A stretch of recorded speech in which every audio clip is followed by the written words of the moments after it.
ঘড়িতে সময় রাত 11:59। আপনারা শুনছেন ভূত এফএম। আমি রাসেল আছি সাথে, এবং আপনাদের সবাইকে স্বাগত জানাচ্ছি ভূত এফএমে। ঈদ স্পেশাল এপিসোডে আজকে আমাদের সাথে আছে নূর। ঈদের ব্যস্ততম সময়ে আমাদেরকে সময় দেওয়ার জন্য আপনাকে অসংখ্য ধন্যবাদ নূর। আপনাকে অসংখ্য ধন্যবাদ রাসেল ভাই, আমাকে স্টুডিওতে আসার সুযোগ করে দেওয়ার জন্য। ওকে নূর, দেরি না করে আমরা আমাদের ঘটনায় চলে যাই। ঘটনাটি ঘটেছে আমার এক কলিগের সাথে। আমরা ঢাকায় একই অফিসে কাজ করতাম। ওনার নাম সাদি। সাদি মূলত রাজশাহীর ছেলে, কিন্তু পড়াশোনার সুবাদে ঢাকা ভার্সিটিতে চান্স পাওয়ার কারণে তিনি ঢাকায় আসেন।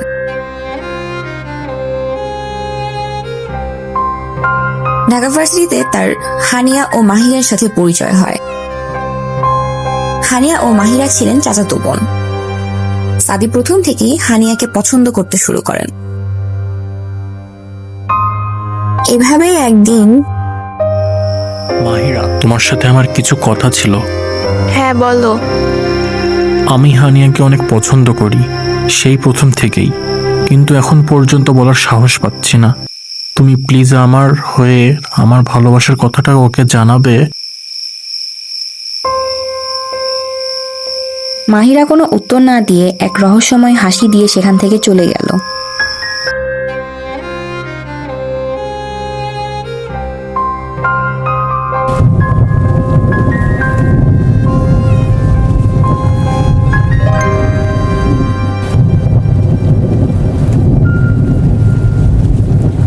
এতদিন হয়ে গেল, এখনো হানিয়া হ্যাঁ বা না কিছুই তো জানালো না।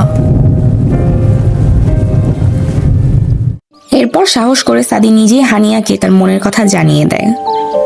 আমি তোমাকে অনেক ভালোবাসি হানিয়া। ভার্সিটিতে যেদিন আমি প্রথম তোমাকে দেখেছিলাম, সেদিন থেকেই আমি তোমাকে ভালোবেসে ফেলেছি, কিন্তু সাহস করে বলতে পারিনি।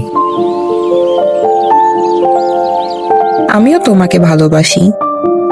এরপর বেশ কিছুদিন কেটে যায়।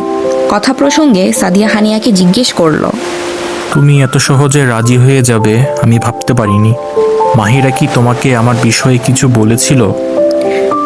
সাদির কথা শুনে হানিয়া অবাক হয়ে যায়। তুমি কি বলছো? মাহিরা আমাকে কি বলবে? কেন আমাদের বিষয়ে? আমি মাহিরাকে দিয়ে তোমার কাছে প্রস্তাব পাঠিয়েছিলাম। কই, ও তো আমাকে কিছু বলেনি। দুজনেই বেশ অবাক হলো।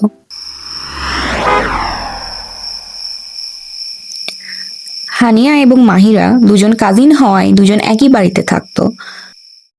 কয়েকদিন পর তাদের পড়াশোনা শেষ হলে তারা তাদের কথা, অর্থাৎ হানিয়া এবং সাদি তাদের কথা তাদের পরিবারকে জানায় এবং তারা বিয়ে করতে চায়। তাদের পরিবার তাদের সম্পর্ক মেনে নিল ও তাদের বিয়ের ব্যবস্থা করে দিল। এর বছরখানিক বাদে তাদের একটি ছেলে হলো। সাদি একটি প্রাইভেট কোম্পানিতে জব করত এবং শুক্রবার করে এলাকায় একটি মসজিদে ইমামতি করত। ওনার তেলাওয়াত খুব সুন্দর হওয়ায় এলাকার মানুষ তাকে অনুরোধ করে শুক্রবারে নামাজে ইমামতি করার জন্য।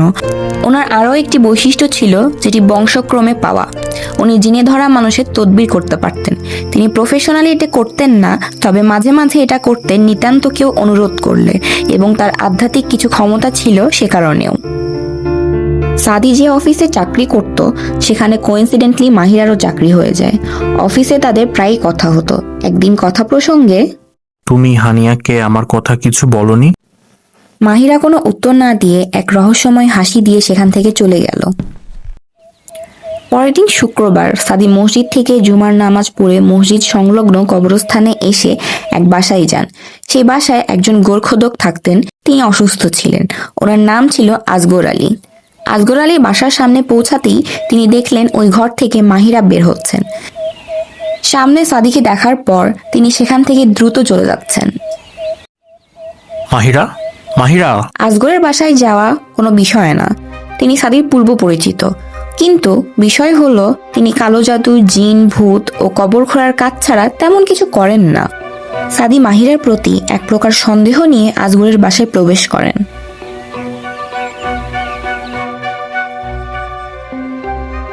ওই মহিলা কি কারণে এখানে এসেছিল? কিছু না তো ভাই, এমনি এসেছিল। প্লিজ মিথ্যে বলবেন না, আমাকে সত্যিটা বলুন। আসলে আসলে কি ভাই, বলেন। এটা এটা দিয়ে তো ব্ল্যাক ম্যাজিক করে, কিন্তু এ কি, এখানে তো আমার নাম লেখা। আমার আর হানিয়ার যেন বিচ্ছেদ হয়ে যায় সেটা বোঝানো হয়েছে। সাদিয়া অনেক কষ্ট পান এবং অবাক হন। আজগর ভাই, দয়া করে এই কাজটি আপনি করবেন না। মাহিরা যে টাকা দিয়েছে আমি তার ডবল টাকা দিব, তবুও আপনি এটি করবেন না। আমি আমার স্ত্রীকে অনেক ভালোবাসি। ভাই, আপনি আমাকে অনুরোধ করবেন না প্লিজ। আমি এমনিও এই কাজটা করতাম না। আপনার প্রতি আমার অনেক শ্রদ্ধাবোধ আছে। সাদির অভ্যাস ছিল নিয়মিত ডায়েরি লেখা, তাই রাতে বাসায় ফিরে সে তার ডায়েরি নিয়ে বসে। আজ আজগরের বাসায় মাহিরাকে দেখে খুব কষ্ট পেলাম। আমি কল্পনাও করিনি ও আমাকে ভালোবাসে, কিন্তু সন্দেহ ছিল। সে এত ভয়াবহ কাজ করবে এটা মানতেই পারছিলাম না। ও আমার এবং হানিয়ার সংসার ভেঙে দেবার জন্য ব্ল্যাক ম্যাজিক করার চেষ্টা করেছিল। ওর সাথে কাল কথা বলতে হবে। কিছুক্ষণ পর হানিয়া রুমে এসে দেখলো ল্যাম্পটি জ্বলছে, কিন্তু হাদি রুমে নেই। এরপর কাছে গিয়ে ল্যাম্পটি বন্ধ করার সময় চোখে পড়ল খুলে রাখা ডায়েরিটা। লেখাটা সে কৌতূহলবশত পড়ে ফেলল। এসব কি দেখছি আমি? আমার বোন আমার সাথে এমনটা করতে পারলো? বাবার সাথে সব কথা শেয়ার করায় হানিয়া এই কথাটা তার বাবাকে জানায়। বাবা, তোমার সাথে আমার কিছু কথা ছিল। হ্যাঁ মা, বল। মাহিরা এটা কি করছে বাবা? ও আমার আর সাদির সংসার ভাঙার জন্য আমাদের উপর ব্ল্যাক ম্যাজিক করছে। তুমি আমার মেয়ের উপর কালো জাদু করেছো। আমি তোমাকে ছাড়ব না। এবার আমি তোমার উপর কালো জাদু করব। হানিয়ার বাবা এক তান্ত্রিকের কাছে যান।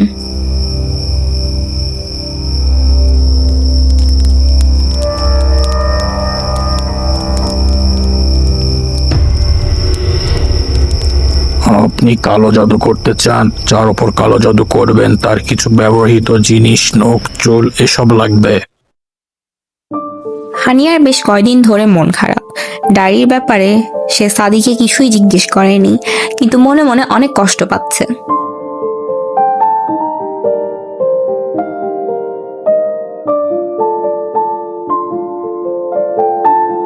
কয়েকদিন ধরে লক্ষ্য করছি তোমার মন খারাপ। কিছু হয়েছে?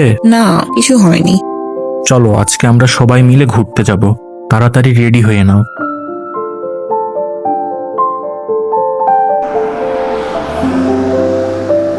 সাদি, হানিয়া ও তাদের ছেলে তিনজনে ঘুরতে বের হয়। সাদি নিজেই ড্রাইভ করছিল এবং গাড়ির স্পিড একটু বেশি ছিল। হঠাৎ রাস্তার মাঝে সাদি মাহিরার মতো একটি কালো ছায়া দেখতে পায়। মাহিরা? হঠাৎ করে ব্রেক করায় গাড়ি উল্টে যায়।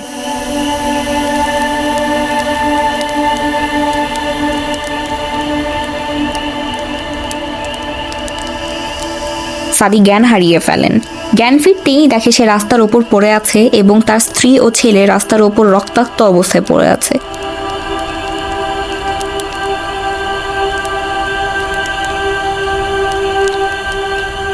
এই দৃশ্য দেখে সে আবার জ্ঞান হারায়। আবার জ্ঞান ফিরলে সে দেখে সে হসপিটালের বেডে শুয়ে আছে। উদ্বিগ্ন হয়ে তিনি সবাইকে জিজ্ঞেস করেন, হানিয়া? হানিয়া কোথায়? আমার ছেলে কোথায়? ওরা আর বেঁচে নেই। তোমাদের মসজিদের কাছে যে কবরস্থানটা আছে ওদের সেখানে দাফন করা হয়েছে। দুদিন পর সাদি হসপিটাল ছেড়ে সরাসরি কবরস্থানে গিয়ে হানিয়ার কবর জিয়ারত করে। তুমি কেন আমাকে এভাবে একা ফেলে চলে গেলে? এমন সময় সে দেখে পাশে তার ছেলে বসে আছে। তিনি আবেগে ছেলেকে জড়িয়ে ধরেন। এমন সময় তিনি খেয়াল করেন আজগর তার পিছনে দাঁড়িয়ে। তিনি কেমন ভয়ার্ত চোখে তার দিকে তাকিয়ে আছেন।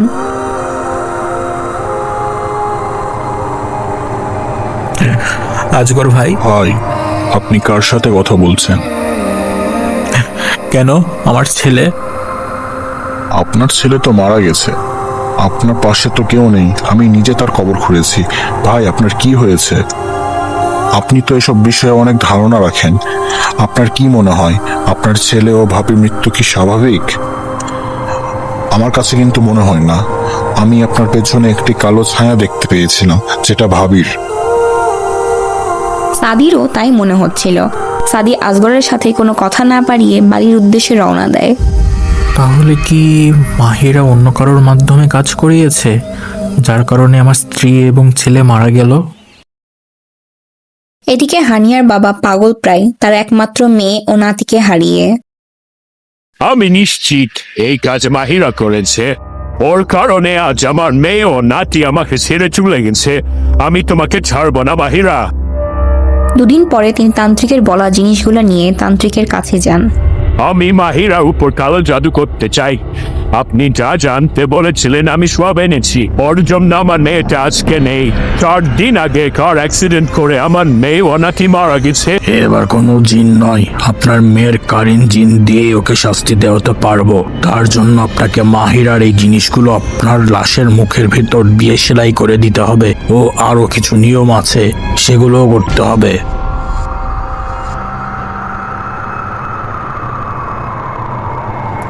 হানিয়ার বাবা কবরস্থানে গিয়ে হানিয়ার লাশের মুখের ভেতর জিনিসগুলো রেখে সেলাই করে দেন।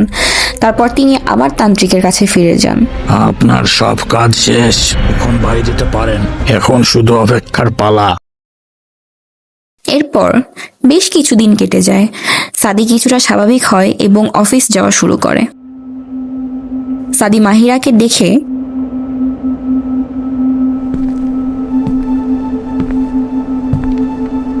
কাজটা তুমি কেন করলে? কোন কাজ? তুমি হানিয়া ও আমার ছেলের এত বড় ক্ষতি কেন করলে? বিনিময়ে তুমি কি আমাকে পাবে বলে মনে হয়? কখনোই না। এসব তুমি কি বলছো? করতে গিয়েছিলাম, কিন্তু তোমাকে দেখে আমি খুব লজ্জিত হয়েছিলাম, তাই আর কিছুই করিনি। আর আজগর ভাইও আমাকে কিছু জানায়নি।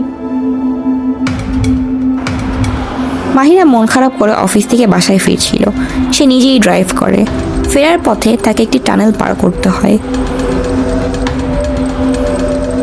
টানেলের ভেতরে ঢুকতে গাড়ি হঠাৎ বন্ধ হয়ে যায়। বিষয়টি খুব অবাক করার মতো ছিল, কারণ গাড়ির সবকিছুই একদম ঠিকঠাক ছিল এবং ট্যাঙ্কও ফুল ছিল। কি হলো হঠাৎ? গাড়ি তো বন্ধ হয়ে যাওয়ার কথা না। এরপর কিছু সময় ওখানেই কেটে যায়। আমাকে একটু পিক করতে পারবা? আশেপাশে কোনো গাড়িও নেই যে লিফট চাইবো, তাও একটু নেমে দেখি কাউকে পাই কিনা। ডোর খুলে বাইরে পা দিতেই তার কেমন একটা ভারী ভারী ফিল হয়। কি ব্যাপার, শরীর হঠাৎ তেমন ভারী ভারী লাগছে কেন? বেশি স্ট্রেস নিচ্ছি সেই জন্য হয়তো। তাও সে নিচে নেমে দাঁড়ালো। এমন সময় টক টক করতে করতে একটা ছোট বল তার পায়ের কাছে এসে থামলো।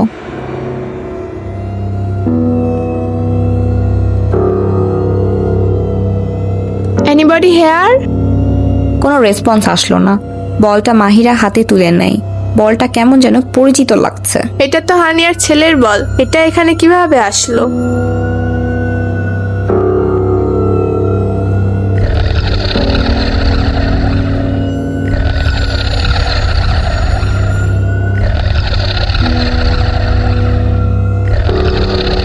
কোনো কিছু না ভেবেই মাহিরা দৌড়ে গাড়ির ভেতরে ঢুকে ডোর লক করে দেয়। এটা আমি কি দেখলাম? হে আল্লাহ, তুমি আমাকে ক্ষমা করো। দোয়া পড়তে পড়তে ওখানেই জ্ঞান হারায়। এরপর ওনার বন্ধু এসে ওনাকে সেন্সলেস অবস্থায় ওখান থেকে উদ্ধার করে। এরপর থেকে ওই রকম ঘটনা তার সাথে ঘটতেই থাকলো, যা তাকে আস্তে আস্তে মানসিকভাবে বিপর্যস্ত করে ফেললো। সে সবসময় তার আশেপাশে হানিয়া বা তার ছেলেকে দেখতে পেত। মাহিরা প্রায়ই চিৎকার করে বলে, হানিয়া, আমি তোর কোনো ক্ষতি করিনি, আমাকে ছেড়ে দে। এরপর থেকে তার আশেপাশে যেই আসতো তাকেই সে আঘাত করত, এমনকি মাঝে মাঝে কামড়ে দিত। অফিস যাওয়া বন্ধ করেছে অনেকদিন আগেই। একসময় তার চাকরি চলে যায়। বাবা, মাহিরার কি হয়েছে? অনেকদিন যাবত অফিসে আসে না, এই কারণে তো ওর চাকরিটাও চলে গেছে। তার শ্বশুর তাকে মাহিরার করুণ অবস্থার কথা জানায়। সব শুনে সাদি মাহিরাকে দেখতে যায়। মাহিরার ভয়ঙ্কর রূপ দেখে সে আঁতকে ওঠে এবং বুঝে যায় এই কোনো স্বাভাবিক অসুস্থতা নয়, তার ওপর কালো জাদু করা হয়েছে। সেদিন সে বাসায় ফিরে আসে এবং পরের দিন আসগরকে নিয়ে আবার সেখানে যায়। সাদি দোয়া পড়ে জিন হাজির করে।